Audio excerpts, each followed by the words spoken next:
얼마 전까지 정상적으로 소득활동을 해왔는데 파산을 앞두고 바로 직전에 소득활동을 그만둔다. 파산 절차를 진행하기 위해서 임의로 중단해버린 것이고 누가 보더라도 얼마든지 일을 할 수 있는 상황인 거기 때문에 파산 절차의 남용으로 사건이 기각될 수도 있습니다.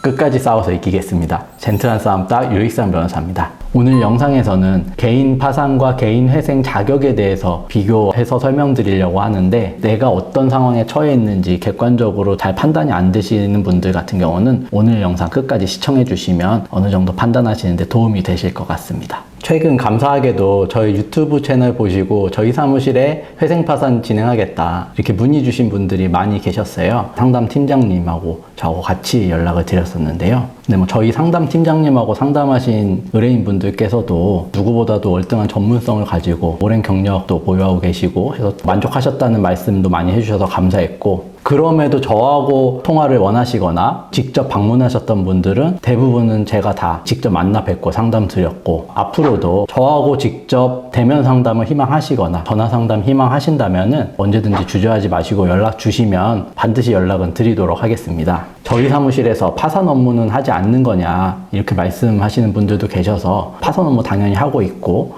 파산에 관련된 사항 위주로 먼저 말씀을 드려보려고 합니다. 개인 파산을 진행하기 위해서는 크게는 3가지 요건이 충족되어야 하는데요. 첫 번째로는 채무가 재산보다 많아야 됩니다. 두 번째로는 가용소득이 없어야 되고, 세 번째로는 파산 절차에서 면책불허가 사유가 없어야 됩니다. 첫 번째로 말씀드렸던 채무가 재산보다 많아야 된다. 엄밀히 말하면 사실 정확한 표현은 아닙니다. 다만 이제 쉽게 설명드리기 위해서 말씀드린 건데, 법률적으로는 지급불능 또는 지급정지 상태에 있으면 가능하다라고 보는데요. 지급불능이란 즉시 갚아야 할 돈을 갚을 수 없는 상태를 의미합니다. 그리고 지급정지란 말 그대로 지급을 중단해서 못 갚고 있는 상태를 의미하겠죠. 다만 이제 지급불능이라고 하더라도 이거는 객관적으로 계속 못 갚는 상황을 의미하기 때문에 일시적으로 자금 경색에 빠져서 못 갚는 거고 단기간 내에 유동성이 회복되어서 갚을 수 있는 상태다 라고 하면은 지급불능 상태는 아니라고는 봅니다. 따라서 재산이 채무보다 많다라고 하더라도 재산을 쉽게 팔 수가 없어서 당장의 유동성 확보가 안 돼서 빚을 갚을 수 없다라고 하면은 지급불능 상태로 봐서 파산 신청은 가능은 합니다.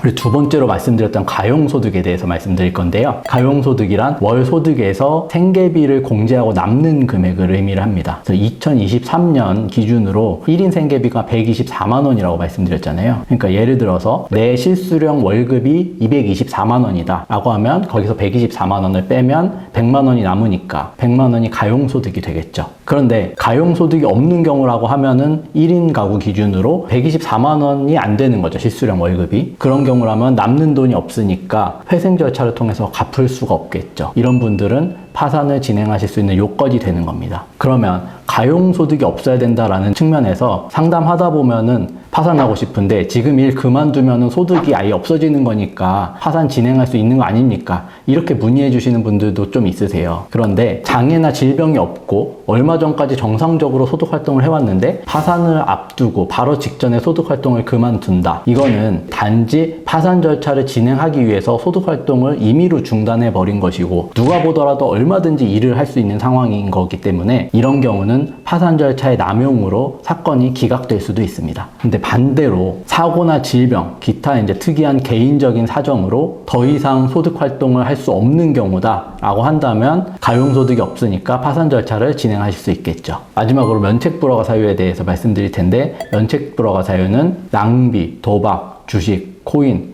과소비, 기타 사행성 소비를 의미합니다. 이런 분들은 파산을 진행하시기는 어렵고 개인회생으로 진행하셔야 됩니다. 면책불허가 사유가 있다 하더라도 그 정도가 심하지 않고 전체 채무액 중에 차지하는 비중이 적다라고 하면 재량 면책이라고 해서 법원이 면책불허가 사유가 있지만 예외적으로 법원의 재량을 하에 면책을 해주겠다, 이런 결정을 내리기도 하거든요. 그래서 사행성 채무가 있다 하더라도 개인이 처한 상황이나 채무 상태에 따라 달라질 수 있기 때문에 이 부분은 변호사 사무실과 충분한 상담 받아보시면 좋을 것 같습니다. 그리고 추가로 파산을 진행해서 면책받은 지 7년이 경과하지 않으신 분들, 아니면 회생으로 면책받은 지 5년이 경과하지 않으신 분들도 당장 파산을 다시 진행하실 수는 없다. 이 점도 참고해 주시면 좋을 것 같습니다.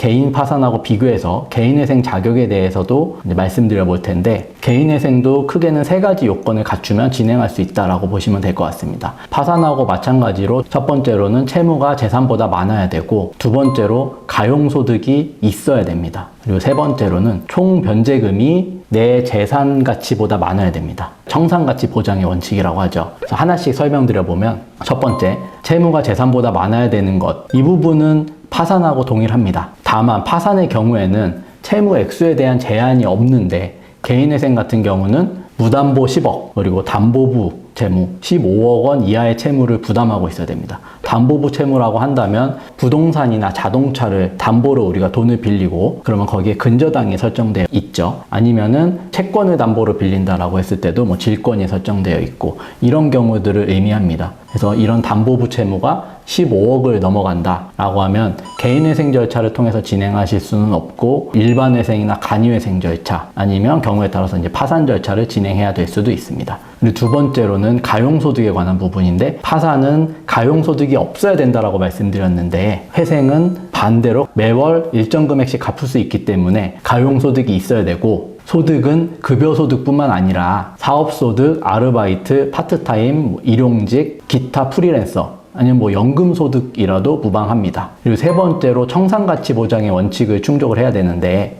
3년 또는 5년 동안 총 갚아야 되는 변제금 합계액이 내 재산 가치보다 많아야 된다는 뜻이거든요. 이 말은 쉽게 설명하면은 지금 당장 내 갖고 있는 재산 모두 다 돈으로 바꿔서 나눠줘도 5천만 원을 받는데, 3년에서 5년 기다렸는데 3천만 원, 4천만 원 밖에 못 받는다라고 하면 채권자들이 기다려줄 이익이 없는 거잖아요. 이런 측면에서 청산가치 보장의 원칙이라고 해서 지금 받을 수 있는 돈보다 채권자들이 더 많이 받아야 된다라는 겁니다.